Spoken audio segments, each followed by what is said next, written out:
50% of Selma to be Negroes, and yet less than 2% of Negroes. No, I'm not recording yet. So, I'll let you know when. Yeah. Turn this down, yeah? Yeah, until like to 5 or something.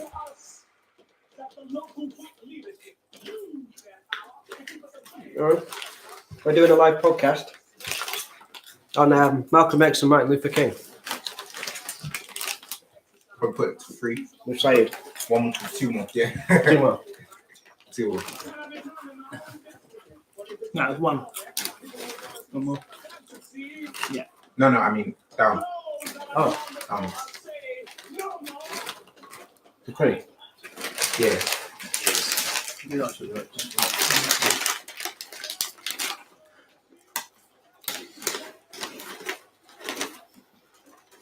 That was a BC session, though, wasn't it?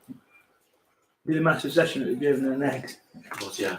When you do legs, you find it makes you tired the No, next day. the next 2 days. Yeah. I was like, oh, mate. Definitely. I was like, Next 3 days. Not Makes you me. tired. Yeah. Let's be realistic about this. I'm tired for the rest of the week. Like it does something to you, doesn't it? It's like Alright, so we're recording now.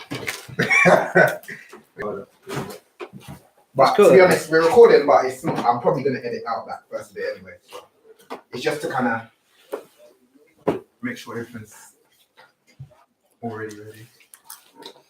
Do you mind if I sit at the end? Or would you prefer to sit? But I thought, because we're doing about like. Black, white. yeah, no, it was a good thinking. That's what I was thinking. that's the keys on my piano. No, but that is the reason why I wanted all of you guys here. That's the reason why I wanted James here as well. Yeah. Is because obviously I thought that it would provide a balance. I think that was quite good, actually. Yeah. You don't really want like 2 white guys talking about black history. One black guy. Exactly. Okay. So we're live now. Yeah. Live on the Instagram page. Alright, we can start. Alright. Yo. So guys. Yo. So this is your first time on PicThink. Yes. It's PicThink film. Have you guys managed to kind of like look around on the site to listen? And do you know the structure, or would you want me to explain it? I'm going to explain it I think anyway. if you explain it, that would be helpful. Yeah. Okay, so basically what it is that there's normally I have like a 3-part structure to it. Right. So basically I'll start off with like a hypothetical question. So then the audience will kind of get a glimpse into who you are as a person. But it's related to the film. So I kind of incorporate it in the film. So I said, if you had the chance to something, then would you or would you So then it kind of give that glimpse into who you are without kind of giving the awkward introduction and blah blah blah blah blah stuff like that. Then the next part of it is the review part. So then that's the part where I'll start asking you questions about the film, how you received it, what you wish to see, what was the flaws that you found, what didn't you like, stuff like that. Then in the third part is more like the deeper philosophical questions where I'm going to ask you certain things that are kind of require a bit more thought. But of course, I want it to be organic. So sometimes the deeper philosophical questions will come at the beginning. Sometimes they'll come in the middle. It depends. It depends on how the conversation goes. So if you guys go off on a tangent, no worry. I'll try and get it back on. But yeah, I just want genuine conversation. Is it worth us saying who we are? Yeah. I was gonna say So, Joe, if you wanna introduce who you are, if you wanna plug in your YouTube channel. Yeah, my name is Joseph Swales, and my surname is spelled Swales. You can follow me on Instagram at SWALESJOE. That's Swales Joe. My YouTube channel is just my name, Joseph Swales. Yeah, James. Yeah, I'm James Gillian. You can find me on Instagram under Jimmy J, which is my kind of, I suppose, my new marketing sort of PR thing. But yeah, you can find me on Facebook, Instagram, those sort of places. All right, so Dan. My name's Dan, and you can't find me. Can't find me, boy. Yeah. Yeah. Sorry, get straight into it. So now, let me ask you guys this. Okay, so yes, PicThink film, Malcolm X and Selma, brackets Martin Luther King. So if you were to decide the trajectory of your own life, would you prefer to choose A, your moral character to evolve over time, or B, your moral character to stay consistent over time? You get what I mean? Yeah. And I'll tell you how it's related to the films after. Could you maybe clarify that question a bit? Okay, what part do you need clarification with? The whole thing. Okay, so let's say if I break it down. If you were to pick between two choices, if you want how your life to go, like if you want the direction of your life, the whole process of your life, your life story, would you want it to be a moral character, like your moral character to be one that kind of evolves, grows over time, changes over time to get better? Yeah. Or would you want it to stay consistent? Would you want to be principled from the beginning and stay grounded in your principles, and not necessarily that you don't change or evolve, but more so that it's kind of like your principles are more hardened rather than kind of like it adapts, if that makes sense? Yeah. If you need a bit of clarification why I'm asking this, to kind of give to make it clearer so then you can answer, is the reason why, because Malcolm X and Martin Luther King are those two choices. So Right. Martin Luther King, he stayed consistent over time. He's had that principle of he needs to show love to his brothers. He's had that Christian upbringing from early. But Malcolm X, it seems as though it's more of a growing process. Yeah. It's an evolutionary process. So it seems as though he's constantly going through changes, but it's still respectable, and he still has integrity in that. And so does Martin Luther King. So I wanted to say, which one would you choose? Which one would you prefer to? I think the Martin Luther King version. Yeah. Why is that? I don't know. Like, I just think it's better to be a bit more kind of consistent as a person. It's better to kind of stick to your principles, right? Just for an example, I was watching the TV this morning, and there's this thing in politics at the moment where some prominent Labour and Conservative people have both left the parties, and they're joining, like, they're making like an independent group party. And they said to this woman, they said, like, well, like she said herself, she says, I've not changed. I've not changed as a person. The Labour Party's changed, and now I've had to leave because of what? Some of the immoral things, in her opinion, that they're doing. But she's like, I've not changed. I've stayed consistent. I'm the same person I was 12 years ago. And like, when she said that, it just really spoke to me. And I thought, I don't even know that much about this person, or like whether what she's saying is true or not. But I just, because I'm not that into politics, to be honest, I just don't care that much. But Same, don't worry. Like, I kind of thought, like, that's quite, if what she's saying is true, and if she believes that and everything, I think that's quite good that she's been the consistent person. It's best to be consistent. I think, like, in relationships and stuff, if you're like a different person, like if you're a completely different person one year and then next year you're something else, I think it's a bit difficult for people to deal with. No, I agree. But I would say that the difference is, because I was in a relationship as well where I felt like the person isn't consistent, where it was as if it was unreliable. But wait, what do you mean? What do you mean as well? What do you mean?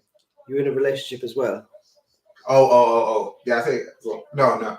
Forget that then. I was in a relationship where I was dating someone that felt like as though they're one person one day and they're the next person the next. So I can understand that, but I feel as though the difference between that person, let's say Malcolm X, is that person wasn't growing; they were just being incoherent. As in, like, they just being whimsical, like here and there. But it seems as though with Malcolm X, it seems as though it's like an essential. It's an improvement, isn't it? It's an improvement. I think his character improves as the film goes on. Exactly. Yeah, definitely. Like when it gets to the end, it's kind of like this is who you'd want as a moral leader. Yeah, definitely. Yeah. At the end, Which is that's the really sad thing. yeah. Because that's when his life's taken. Exactly. At the time when he's kind of coming into his best self. Yeah, exactly. That's why it's such a tragic story, and that's why I like it a bit as well. Obviously, not because of the tragedy, but it's because it's kind of like, imagine what if he had a chance to actually express himself as the fully formed butterfly. You know what I mean? Yeah. That kind of thing. So, what do you guys think? Well, I think the human state that we're in is more flashes of brilliance that we have. It's more like, I think it's probably quite rare that you have somebody who sticks to their principles from A to Z. Yeah. And that humans are more prone to striving and having their moments, and then they fail again, then we fall, and then we get back up. It's a good ideal to stick to one's principles. However, sometimes if you have bad principles, that could obviously not good. Yeah. Also, it can lead to, I think it could lead to vanity. If you think, hey, I don't do that. It's like more like becomes about your image. Like, what if you stay consistent? Yeah, like some people say, I always say my mind, or they and that could hinder them when it comes to a time when maybe, or they might say, could be something simple like, I don't know, I am. Maybe when it comes to taking advice, so it's a balance. Maybe we have to strike. We still, I suppose, you've got to try and grow as well. Yeah, exactly. That exactly is. You say when they stick to things, they say, "Oh, I'm real. I say whatever I want." It's kind of like, that's that principle to hold on to. So then it's kind of like we have to always revise our principles, not in the sense of we always have to change them, but we always have to test them against. Yeah, we must. We have to revise ourselves. Be prepared to revise ourselves. Prepared to. And we're always becoming. We're always developing. We're always things. So. To be honest, I think it is like trying to find a balance between both. But I know you asked the question. No one's really presuming it's a totally binary thing. Yeah. The reason why I asked a binary question is more so to kind of put the picture in your mind that okay, this is one case and this is another, and so then like, what is it that you'd? It's kind of it just makes. It's quite Malcolm X sticks to is more an image of one, and Martin Luther King is more an image of the other. Because I think that's a general thing in the film. I felt like if you to compare them both, it's like the Malcolm X thing. Like I feel like I'm sure this wasn't necessarily his intention, but I felt like so much of it became about him as an individual. Okay. Whereas with Martin Luther King. Selma story, like it's a lot more kind of group people, a lot more people getting involved. There's more politicians getting involved. Obviously, there's white people that are getting involved as well. And I think it with Malcolm X, it was a bit more like, let's look at him, what's he doing, and people were kind of glorifying him a lot. People were like, wow, this guy's amazing. Like I'm sure to an extent they did say that to Martin Luther King as well, but it seems so much about the figure. But that's the way the film presents it. Yeah. To be honest, that's spot on, because it's like. Another contrast between the two is that that film, Malcolm X, is very much about the individual, how this individual grew. Selma is very much about how all these people are coming together including, of course, Martin Luther King, to kind of make a difference. Because do you know something? I didn't even know. I studied history as a degree, and I definitely studied American history, but I learned some stuff watching that film. I didn't even know. Which one, Selma? More Selma, like the stuff with the bridge. Oh yeah. Like I knew parts of that, but I didn't quite know to the extent of it happening. I didn't know about him turning away at the bridge. Which seems crazy. Because like it looks like the wrong decision, doesn't it? You're like, come on, take the opportunity, go across. Like that would be a big statement. And he turns back and just trusts his instinct. But we was having a discussion about this the other day. It's like, should he have carried on walking over the bridge? And it's like, but there probably would have been like some snipers there and that, like could be. Who would have like sort of, but you never know because he didn't do it. Yeah. You don't know, and that's what he was trying to stress. Where when he said that No, basically, when I was reading his autobiography, he said that he's always found himself on the horns of a dilemma. So he's always found himself as in like between a rock and a hard place. So then that was like between a rock and a hard place because what he saw, just before that when they were getting beaten. Yeah.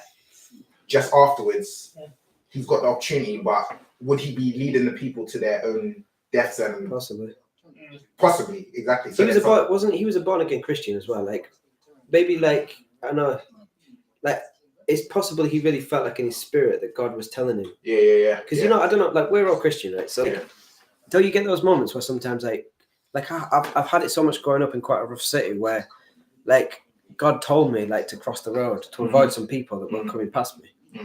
Like that happened so many times in my life, and like maybe he had the same thing because that was more toxic. Like it was more hostile. He was getting way more hostile. Like in the film, he gets punched in the face for no reason. Yeah. So he had a lot of hostility just being a black man in America at that time, especially someone trying to change everything. And even to add on to that point, he even got stabbed by a black woman. Martin Luther King did? Yeah. I didn't know that. It was even in that interview you sent. I think it was James. Did you send it in the group? You sent it. I didn't see that. Did you see that part where he was talking about he got stabbed by a black woman? Why? He was basically signing. I think She was a bit mad. I think she was demented was the word they used. Yeah. And even in the book, he used the same word, demented or mad woman, because basically he was just. I think he was there signing papers or something. He had his head down, and then she asked him, "Oh, are you Martin Luther King?" And then he said yes. Then before he knew it, like let's say blood was coming out of his chest and stuff. She stabbed him. Wow. So yeah, and that was a mad thing. That's one thing that stuck with me when I read his autobiography 10 years ago now, to think about it. But yeah, anyway, when I read it from front to back 10 years ago, I remember him saying that when he was in the hospital, he couldn't even sneeze, otherwise he would have died. Oh. Because of the damage that he had to his chest. So if he under surgery, if he sneezed or anything like that, if anything disturbed his things for him. So how many years was he in that situation for? Not year. I think it was probably less than a year. Oh, so but I mean, as in like during the surgery, or like during. No, I'm saying so. Like when he was, what? Do you know what year he was stabbed? No, I can't remember. that. I just wondered if it was like. But I think it was that was before 19. The interview was 1961. Yeah. So it was before that, probably 3 years before that, maybe. Dan, were you telling me that Martin Luther King came to England at one point? No, we weren't sure whether the interview was in England. We just know it was. Oh, it was BBC. He's done a BBC interview. Yeah, he's done that. Yeah, that's the one I was talking about. That's the face-to-face interview that I posted. Yeah. Oh yeah, yeah. So, we can either move on. James, you didn't give your answer. Was that to the which one would you prefer? Moral development or sticking to your principles? Yeah. It's a difficult one because obviously it's good to be principled and stick to your sort of like convictions because it does show you like a relative consistency. But at the same time, I think you need to be moldable as well to like society and the change of society. Because years and years ago, some people would have said that women should. I often use this joke, and it's like the reason why women had smaller feet, or why God made them with smaller feet, is so they can get closer to the sink to do the dishes.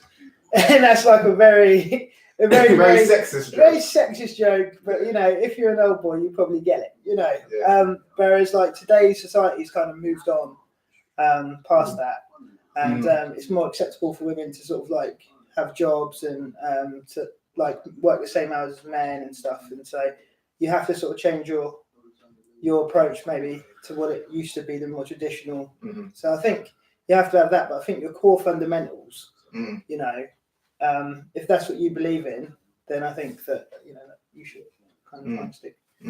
I think what you mentioned about the core fundamentals, I think that's where it comes down to. I think even like where we're all Christian. So let's say, for example, if we think about the story where Jesus was asked, what's the most important commandments or whatever, and he said the first thing is to love God first with all your heart, with all your. I forget how he how he dropped it, but let's say, for example, with all your body, your mind, and your spirit, basically. Yeah. And then also after that, it's to love your neighbor as you love yourself. So he's saying everything hangs on that. So I think as Christians, that would be our foundation stone. or something like that would be our foundation stone. Right. And everything else, if we do mold to society, it would have to be consistent with that foundation. We could let go of anything else because they're not that important, but as long as you can genuinely say that what you're doing is reflective of that foundation, then it seems like it's okay. Yeah. You reckon? Yeah. I get you, man. Yeah. So do you want to move on to the review section? Yeah, that's right. All right. So starting with Malcolm X, what would you say were the main themes that you picked up? Well, it was a personal story, wasn't it? Yeah. Largely. And it was quite an exciting story because he starts off, on his own in like a mad ghetto situation. He has to survive. And he does a lot of exciting stuff. And then it's quite inspiring how he changes and grows.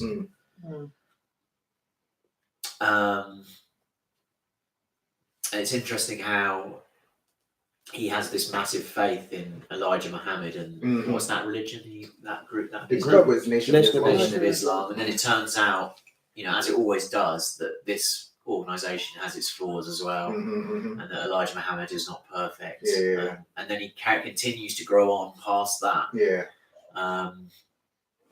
So, I guess that was like for me a major theme in the movie. What growth? Was growth, I picked up on that. What about you, Jay? Yeah, no, I'd second that.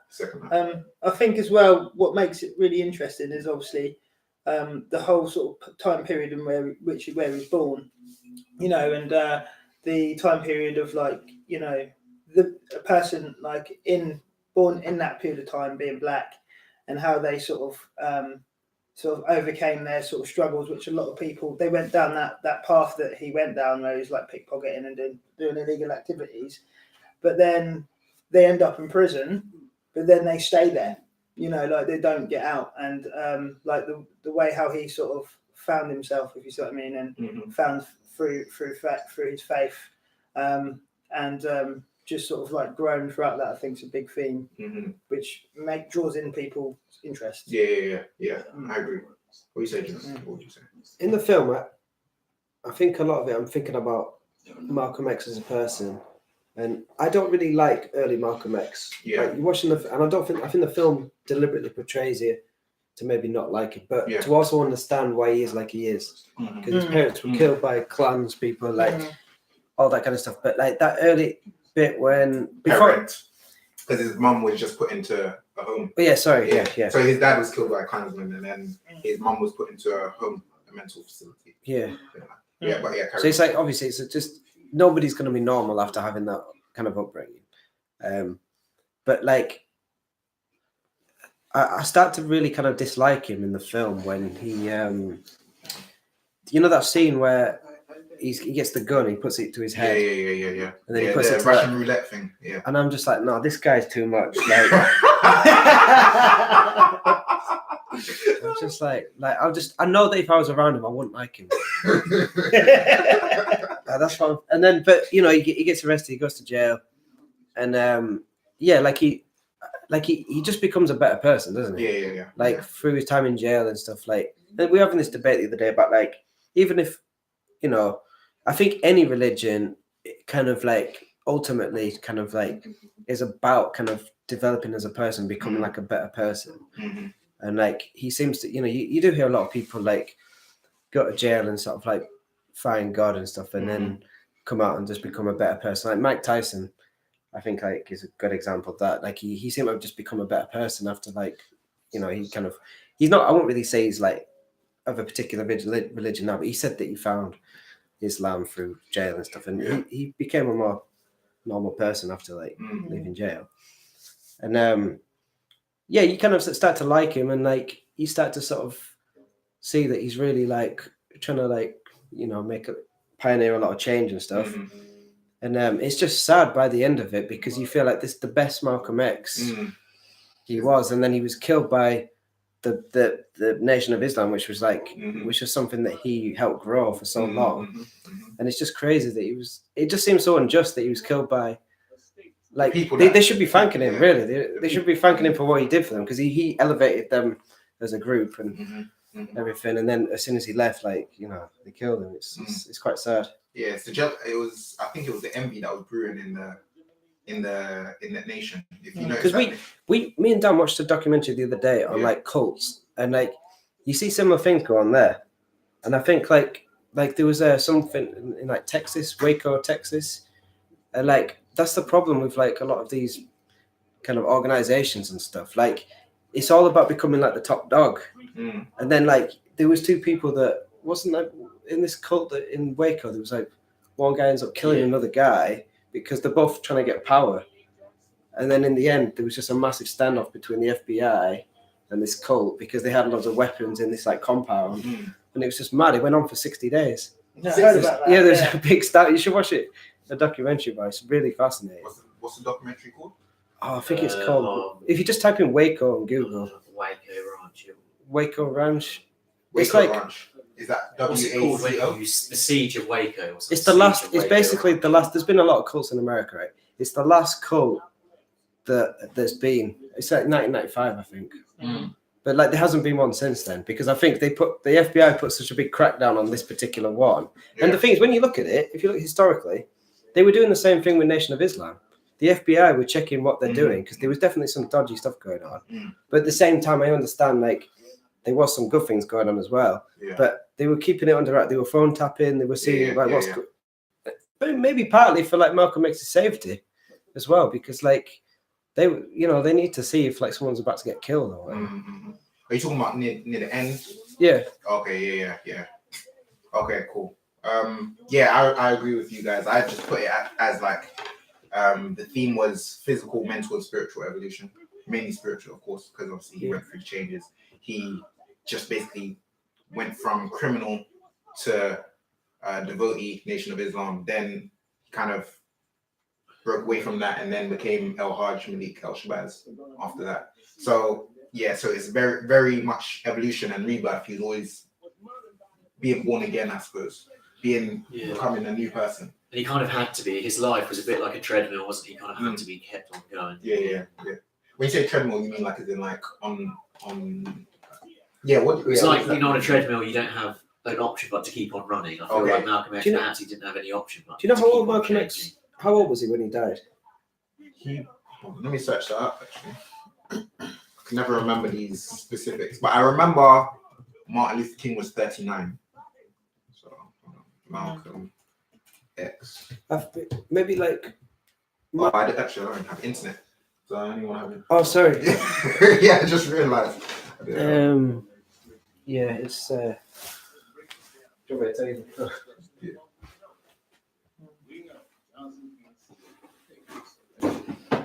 Which It's the one that ends in D, Sky D. Okay. Yeah. Sorry guys, I should have set that up from You've earlier. got the one that ends with FD. Yep. You got the password? Yeah, I can type up now. XBV. Is it all capitals? Yeah. X BV. V R for Romeo. Romeo E for Echo. Echo. W for Wales.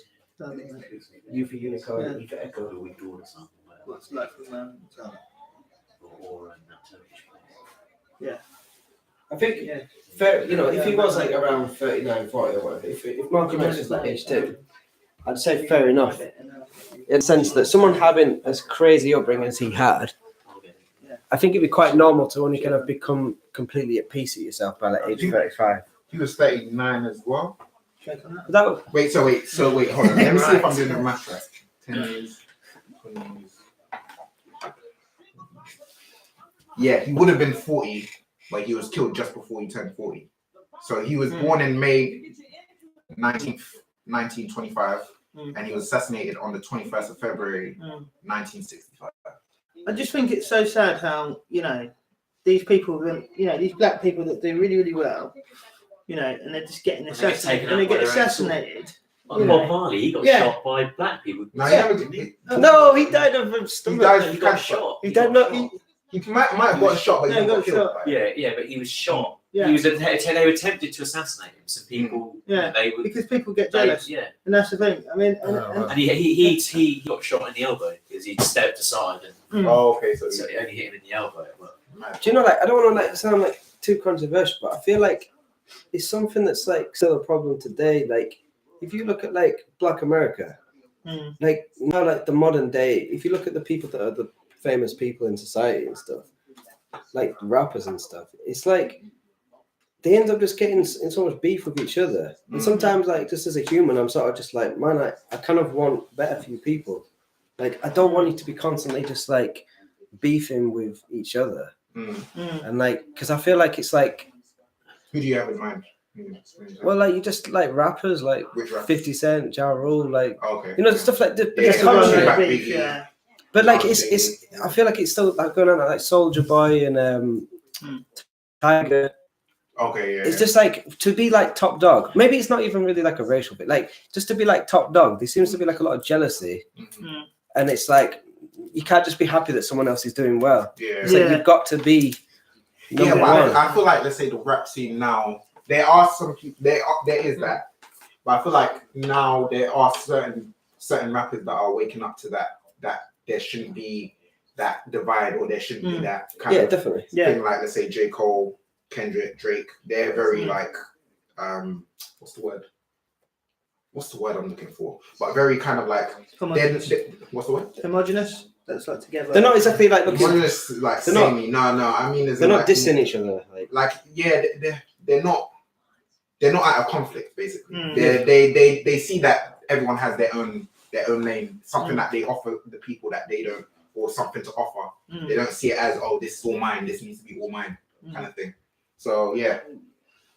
What I liked about the Malcolm X film was that when he gets put in prison, obviously, like and he's sort of like getting educated and stuff, and like it challenges the concepts of the structures that we live in. So, for instance, an example is what's the person who's in prison? Benz. Yeah, he mentions to him that everything, you know, in society, so let's say white society, was saying that everything that was black meant it was bad. And he took him through the dictionary and said, you know, various things and stuff. And it was and Like black with dark. And like the black death, like you know, Black plague. meaning death, destruction. You know, like dark, like white, doom. White would be like, white would be like, and it'd be white would be like white Christmas, white night, purity, snow, white snow, like and I think that's kind of true. And I think that part, I think the film does quite a lot of good to, you know, to draw that out, you know, and I think it's quite, No, that's a good observation. That film made me think about stuff I've never thought before. I really thought about that, and I thought, like, I even started to entertain the idea that, like, it probably was a white man who wrote, like, I guess it was more kind of white people, wasn't it, that wrote the dictionary? Yeah, of course, because they ran society, guaranteed. Not guaranteed. I don't know who he was, but no. Well, like, if we're thinking about, let's say, when he was reading it, he's probably reading an old dictionary, not old dictionary, but dictionary, and probably you wouldn't have too many black people becoming. I don't know what the word is for people Scholars. that write dictionaries. I don't know.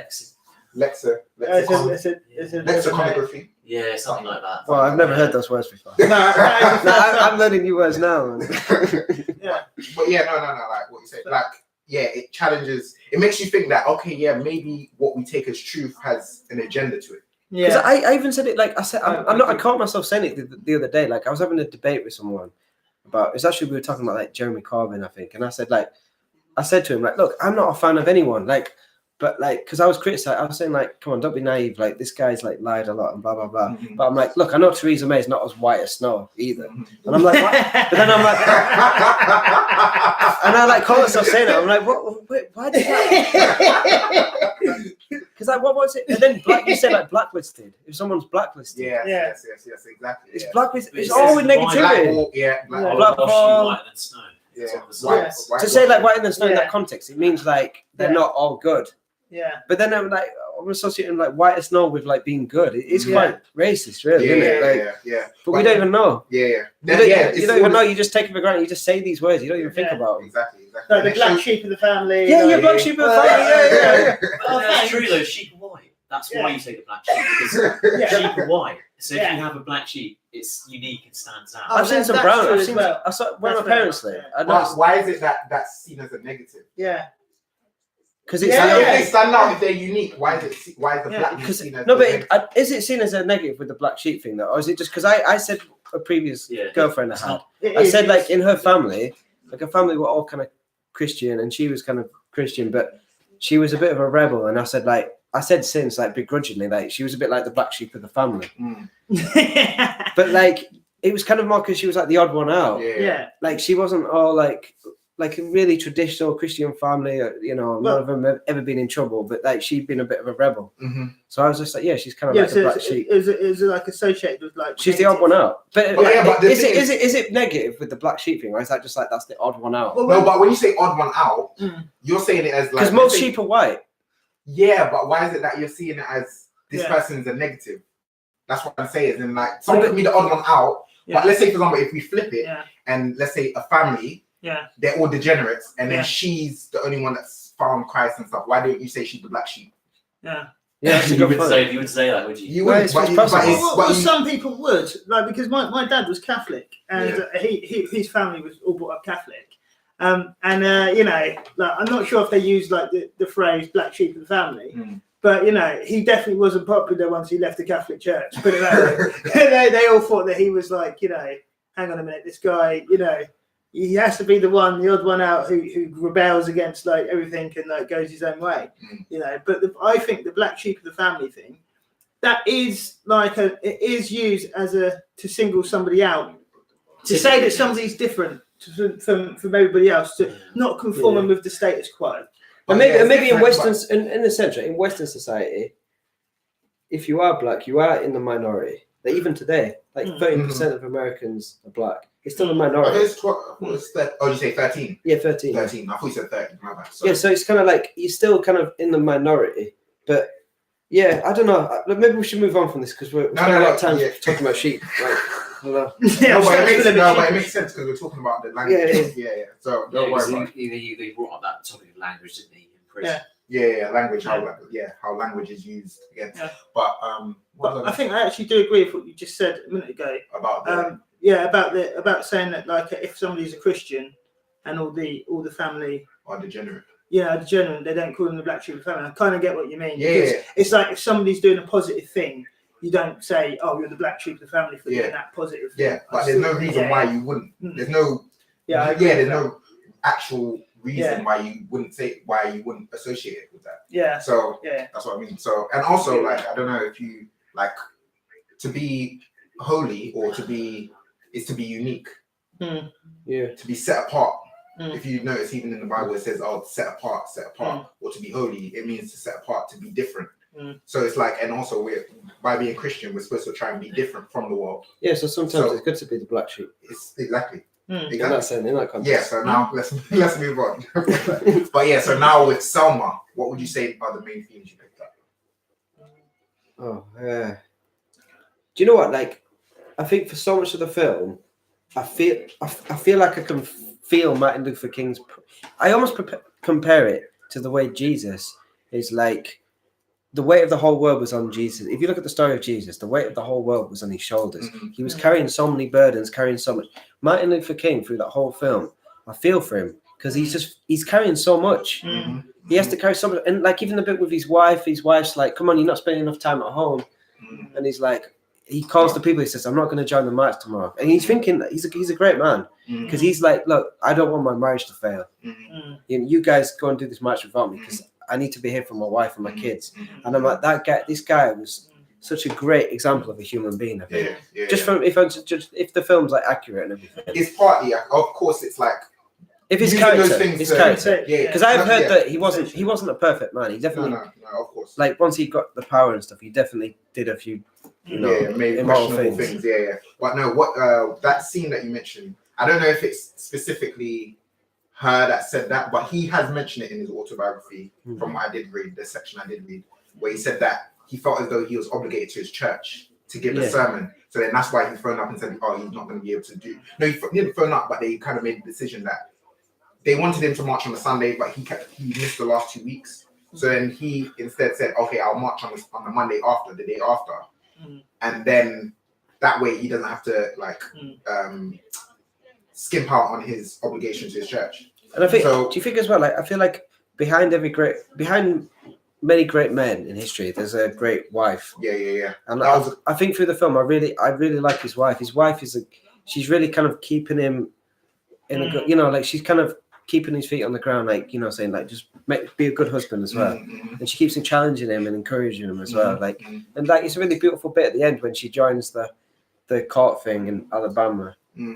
And like, he's like, "Oh, you came," and she's really happy she came. And she really supports him. It's a beautiful thing. But I feel like that's carried out in both films, in both Malcolm X, because, and well, I've mentioned she challenges him as well. Betty Shabazz, she challenges him and says that, "Are you actually thinking about what Elijah Muhammad is doing? Are you so blinded by your adoration of him? Are you so blinded by your faith to him that you can't see the truth?" And obviously that's like with anyone in faith, if someone tells you or challenges you and said that you're blinded, especially after he knew he was blinded before, it's kind of like a bit of it's going to be growing pain. Do you think as men, like, I've definitely experienced this, we can be a bit like that with women. Like, you can be blinded by like a girl's beauty. But like, it's like she might be a complete nightmare, but you like let so many things slide just because she's beautiful or whatever, and it's like no, that does happen. Like, it happened with so many things. Like, let's say, for example, love. That's why they say love is blind. Love is blind, because it's like you sometimes don't even use your rational faculties. You think about your feeling. You've been led by your heart more than your brain. Or but sometimes it is good to be led by your heart rather than your brain. Definitely. As in, like, obviously, faith is about, let's say, being led by your heart, like being circumcised by the heart, rather than being like all rationalizing things, over analyzing things and logical thinking. But I get what you mean, like, as in with what you mean, like, then you mean like by your lower desires, I suppose. Yeah, like, just like, well, sometimes I think your heart's wrong. Yeah. Like, do you know what I mean? Like, your heart, it's not matching up with your brain. Yeah. I get what you mean. I think the difference with faith, though. Yeah. Now that you mention that, I think the difference with faith is that you go from the low, let's say, for the lower pleasures or lower stuff, then you go to like the thinking, your logical thinking. Then after that, it's like a leap of faith. Yeah. But I think what you've kind of made explicit is the fact that when you're, let's say, blinded by love, is that your lower pleasures is displacing where your thinking should be. Yeah. So it's not like it's faith, but it's just like basically the lower pleasure of this beauty or whatever. It's kind of like blind. We're talking about a specific kind of love, aren't we? We're talking about like romantic love. Yeah, which has that kind of blindness because love is it'd be unfair to call like agape love a lower pleasure. Highest. That's what I'm talking about. That leap of faith. We're talking about that kind of what would be that pairing romantic between the two people? Infatuation. Like infatuation. Yeah. Hey, can I make a point? Like, just watching the film now, we've got the film on like very almost muted. I think it's important. I've learned something because I lived in America for a bit. There's a bit of a misunderstanding about the Confederate flag. If you go to like the South in the modern day today, for most people, it is just it's like a sign of Southern pride. So you get plenty of black people as well, like that will have a Confederate flag outside their house. Yeah. And it means Southern pride. And when people say we should get rid of the Confederate flag, you might as well get rid of the American flag as well, because like slavery was under both the Confederate flag and the American flag. Yeah. So it's a bit, this whole debate now about getting rid of the Confederate flag, just because some terrorist guy on his Facebook had a Confederate flag and killed a lot of black people. Like, I think there's a bit more than that though. Like as in behind the Confederate flag. No, but that's why people started talking about tearing the statues down and stuff, because because of that one guy that did the terrorist thing. But like, No, So no, you're but it's talking about there a lot of things because there's a lot of racism that goes behind no, it. there Of was. course, same There was. thing happens with But don't you think the with United like- States as well? with history, right? Yeah. We shouldn't like erase history. You have to acknowledge something happened so we don't repeat it. And I think that's what with the when the whole recent thing about getting rid of the Confederate flag, I think that's like a bad idea because it's just you're not really like it's not going to stop racism. Yeah. Like racism is a thing of the individual. The Confederate flag is not like plenty of I don't know, maybe it's not, maybe it's a bit off topic. I don't know. No, Karen, no. Well, feel free. yeah, like I've talked to a lot of Americans about this, and especially like Republicans in the South, like black and white, like 99% of people, they just see that flag as like it's just a Southern pride thing. Mm-hmm. Like we're proud Southerners Mm-hmm. in the South of America. Like I might be like a proud Northern in England. Yeah. It's not to most people. It's not anything to do with slavery. Yeah. But there's been a bit of a misconception that where like a lot of people have been very poorly educated on history to make it think that just having the flag is like a racist thing. Okay. But when you watch the film now, you'll see the Confederate flag. It was a negative thing back then. Yeah. Like those white guys there that are there with the barbed wire and stuff, like they could be like those proper stereotypical like kind of hicks, like get out of my town. Yeah. Or, like that does go on, and it still goes on now. Yeah, but like yeah. for the average American, it's not like for the people that get outside of like New York and Los Angeles, like the really liberal areas. Like if you actually go to the South and meet the people there, you'll get plenty of like black people that are like holding that flag and like, yeah, I'm just proud of the South. I'm proud of my heritage and blah blah blah. They're even proud that like they managed to overcome slavery. But it's basically because things like the flags mean different things to different people. Yeah. You know, and for some people it represent, you know, pride and stuff like that, and like, you know, being from the South and stuff, and but for other people it'll be like, you know, racism, you know, and like, you know, something that only sort of like people like racist. It's like the English flag, isn't it? You could get some people that have that England flag outside their house, and it could mean they're like BNP supporters. But I had the England flag outside my house for when I lived at university for ages. And then like when I don't know, like I stopped doing it after a while because I thought like even though other people don't know, someone might just throw a stone at my window thinking I'm like some BNP guy. Yeah. But like I've gone around Ipswich, I've seen lots of people with the England flags. And I think like we should as English people, we should put more England flags outside our house so that like we're kind of taking up like because then the BNP people lose. Because they can't take that flag off us. That's the flag of like England. If people start in their minds thinking, oh, that's a racist thing, the England flag, then the BNP have won. So we should outflag them, and we should all put flags outside. We should, if we all started putting England flags outside our house, nobody would think it was a racist. It'll be thing. more of a United Kingdom flag, really, for some people. Yeah, all that, yeah. I get what you mean. But funny you mentioned that, but about the flag thing, it's still relevant. Don't worry about it because let's say at the beginning of Malcolm X, you see that the flag is burning. Yeah. So then it's kind of like that to him. That flag means exploitation. It means slavery. It means oppression. So like what James was saying is that the flag means different things for different people. Yeah. It depends on how what it's inflicted on you and how you perceive it. But at the same time, you have to take into consideration how other people do perceive it as well. Not to say that you get rid of it because of that. Yeah. But at the same time, you need to know that it's a bit nebulous. Well, what was your opinion about when that whole massive craze happened like 2 or 3 years ago when they started trying to tear down statues of like people in the South and stuff? Because like South in like people that in used to, US. people that used to own slaves and stuff. Like there was a big thing, and they were like trying to tear down all these statues, and like Abraham Lincoln was a slave owner, and we still got that statue. The thing about that is that that's a tricky one.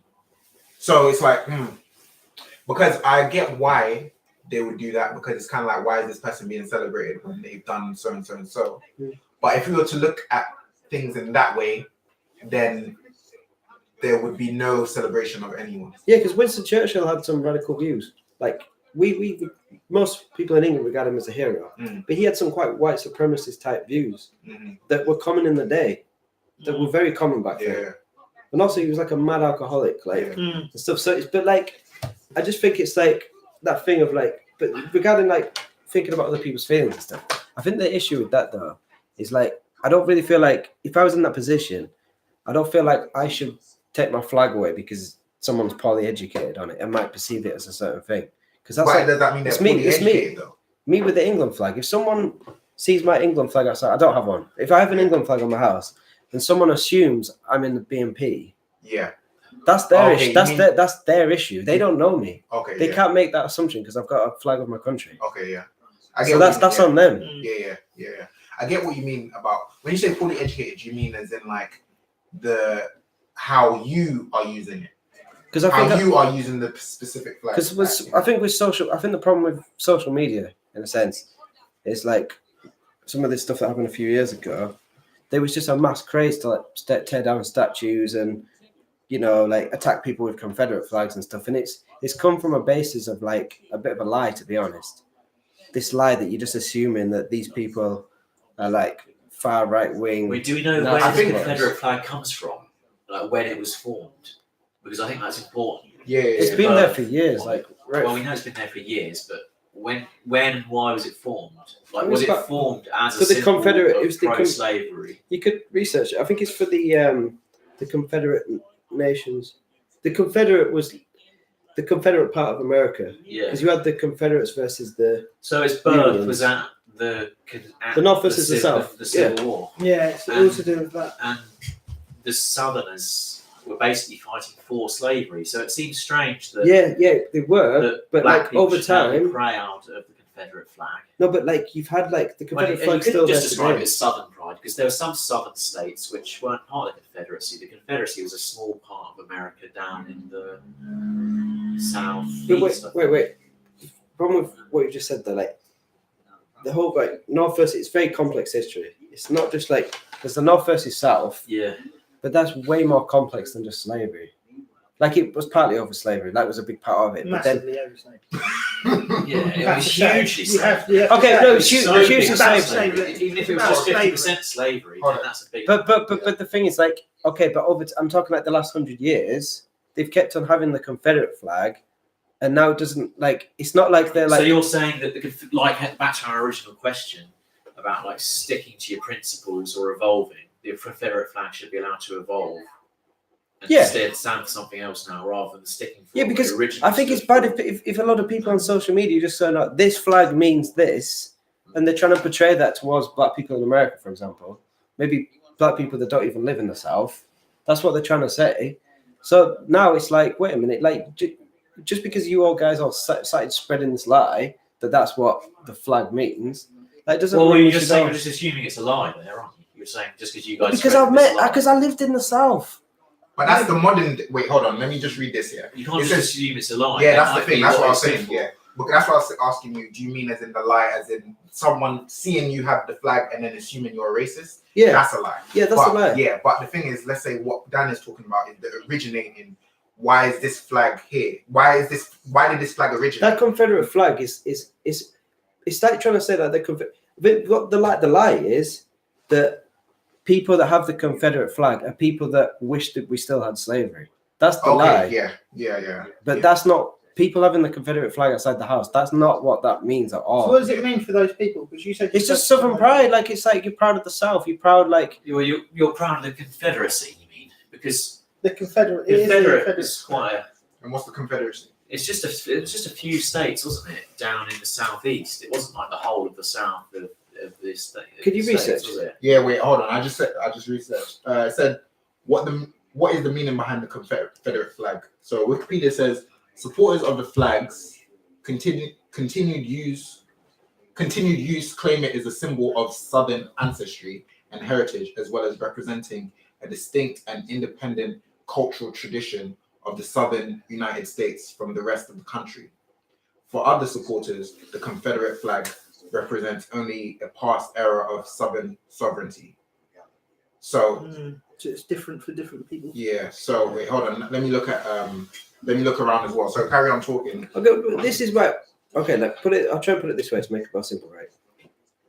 If like, let's just assume, I'm just gonna make a complete figure up now.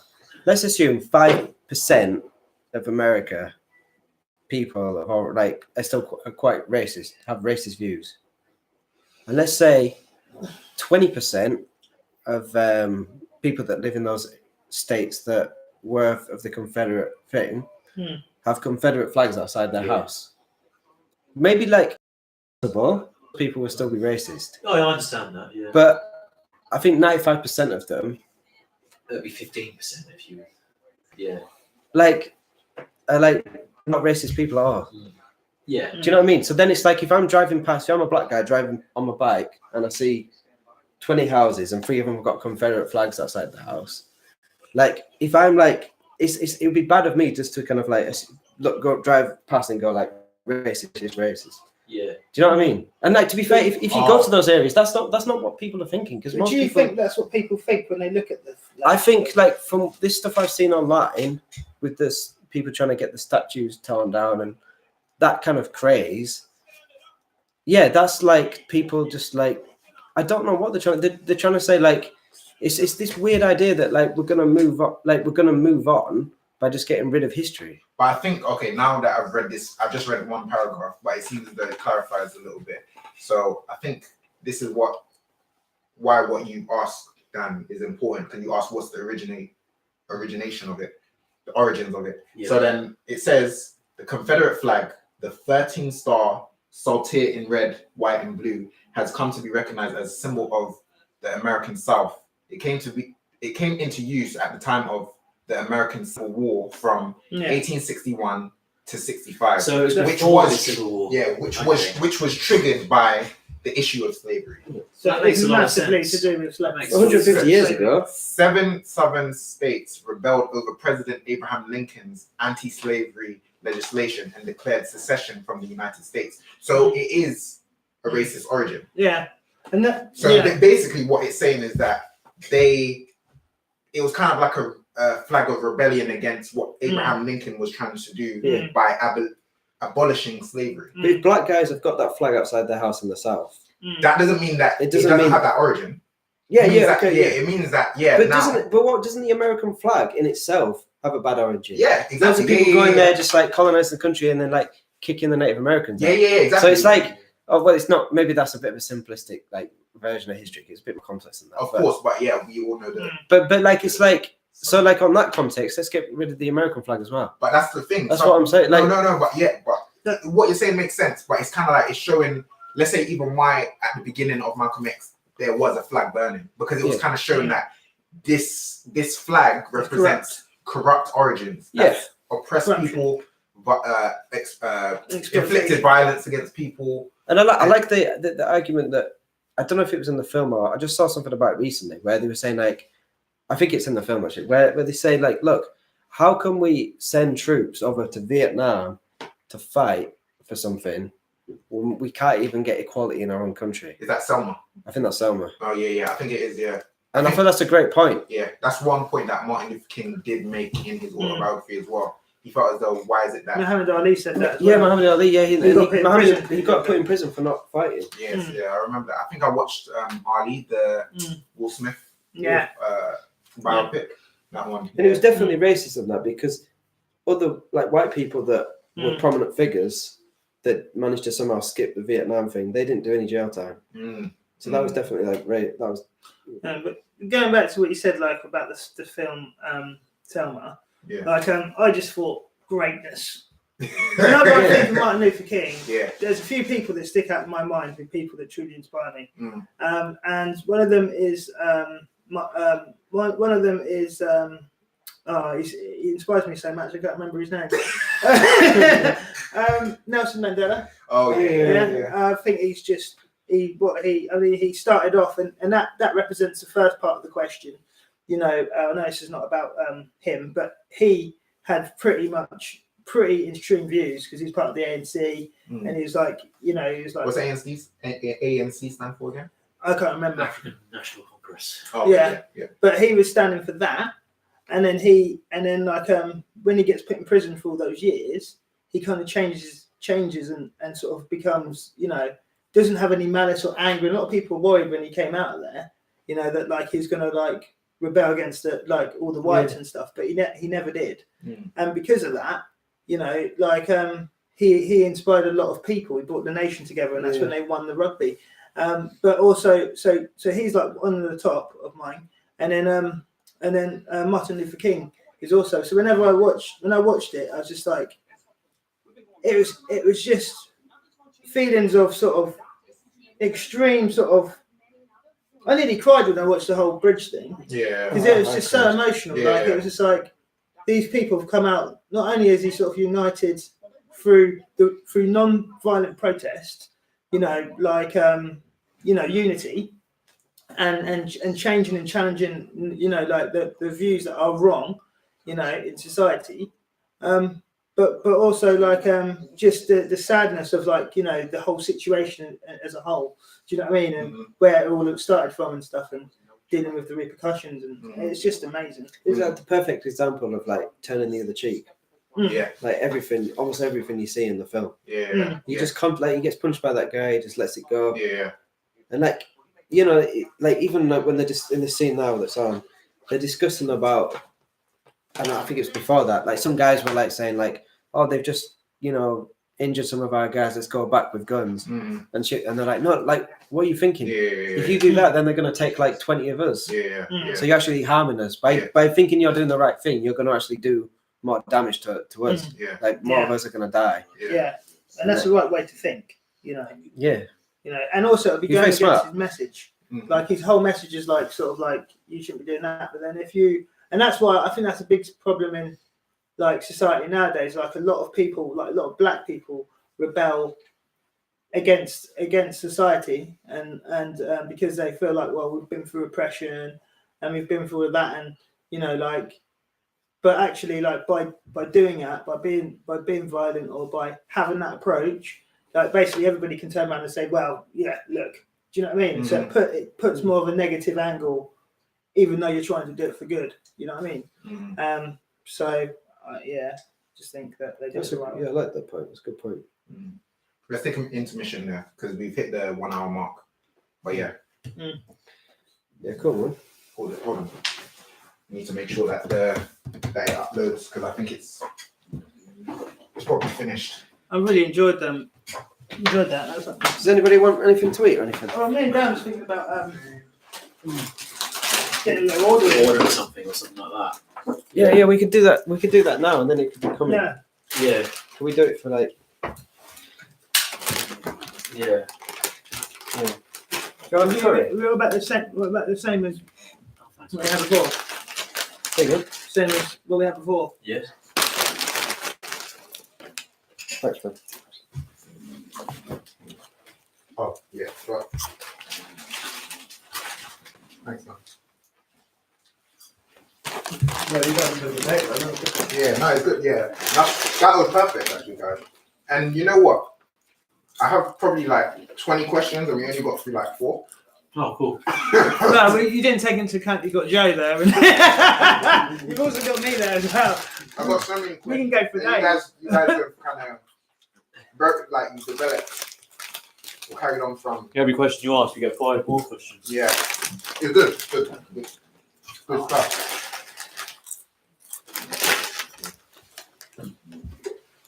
How are you? Wait. I'd say that's one of the best videos we've done. Yeah. Yeah, that was so funny yesterday. Yeah. That was so funny yesterday. What the sale? Mate, would you like to go? So this is literally me with Tyson Fury. Like, hi, Tyson. Just wondering, would you like to go to church tomorrow? Give that to him. He just like rolled his eyes, didn't he? He wasn't in the mood, was he? He was just like, move on. I'm not going to lie, mate. As much as I'm a fan, in that moment, I was a bit annoyed at him. Well, that's why a lot of people say that you shouldn't meet your heroes. Yeah, because you're really disappointed. Like, Yeah, he right. very reluctantly shook my hand. I'm like, bro, like I'm like. Yeah, but he was breaking the script though, like nobody else. Shake his hand. I tried to invite him to church, and he's like, someone's like, no human contact, please. No. It wasn't They like- tell you that beforehand, though. no. No. I think they should have told you beforehand. They didn't tell us about the auction either. Yeah, like an hour. I didn't like. To be honest, man, it was good. Like I was glad to. If it felt like there was, I don't like kind of like hanging about. So there was about an hour and a half of just watching this pointless like auction, and then Half an hour, more like 35, 40 minutes. no, it was like I think it was like over an hour. Yeah, it was. Because like we got there at 6, we were waiting for an hour to even go through and get a picture, and then we had to wait another hour and a half for it to start. And then when it started, it was just an auction for like an hour, and then he spoke for like about 50 minutes. So really, like in terms of like actually meeting Tyson Fury and like listening to him, Yeah. it was about 50 minutes and 2 seconds. And the 2 seconds being when you tried to invite him to church, and he was like, "That's it's him." And even though I didn't go to our church today, I know he didn't go because I texted Pastor Harold. I texted him. I said, "Text me if he comes to church." He didn't come. No, of course he didn't. I mean, not of course he didn't. He could have gone because he's quite unpredictable, but we never really got an opportunity to set it to actually. No. To I should have invite gone him to his to dad. Yeah, yeah, you Really? should have, like John. Yeah, John, John was there. would you guys come to church? If I'd known he was there. He'd give you a nice answer, and he'd probably been like, "No, we're busy, pal." That's Tyson's off That's to. quite a good accent. He's like, Tyson's off to Colchester tomorrow. We're going to flog a load of other. He sold a dressing gown for £2,000, mate. But it was good though. I must admit that's pretty good doing videos with you, side. Yeah, thank you. It's actually proper. It's actually legit Yeah, thank you. I just wanted, quality. like that's why I spend so much time. That's why I said, you know what, when I said, I need some time to kind of think of the questions. Yeah. It's because of that. It's because it's like I want it to kind of flow well. Like as in, I want to actually get all the themes right. Yeah. As much as possible and stuff like that. Yeah. Oh. We're gonna go for another bit then. Yeah, we will. But We're gonna order some food. Yeah. you want to order some? Yeah. When you order the food, it'll probably take like 45 minutes to an hour, right? Yeah. Yeah. So then 40 minutes. So then what we'll do is we'll record again. From when Yeah. you order, we'll record again. Yeah. And then I'm just forgetting what we got last time, Dan. Yeah. The side, side vegetarian, aren't you? yeah. They've got some veg options there, like falafel or something. Yeah, they've got a vegetable. Do you want a vegetable sarg? Do you like falafel? Yeah. This has been, we're getting Indian, aren't we? Oh, Do you are want we to going get masala? Turkish? Oh, I thought we were going Turkish. It's up to I you. thought you said masala, so I Yes. went to masala. But All right, let's do guess the masala. Turkish. Yeah, do that. No, I'll give us the Turkish one if you like. Yeah, I like both. So Yeah. I don't mind. I was thinking of the.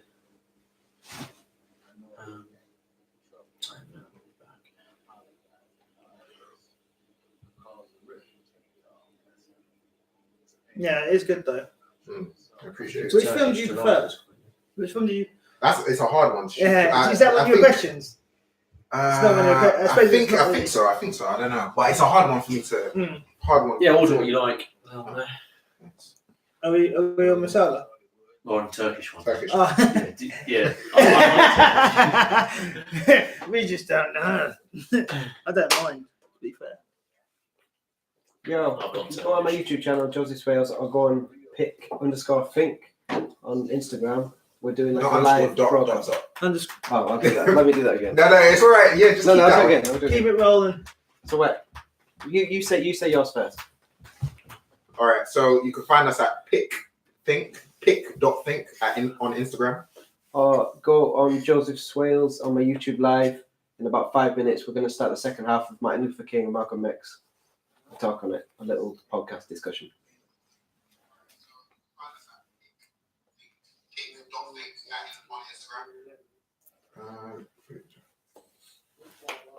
Ready?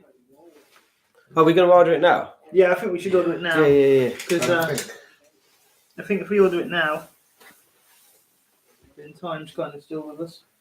I'm going to stop this one. Another one.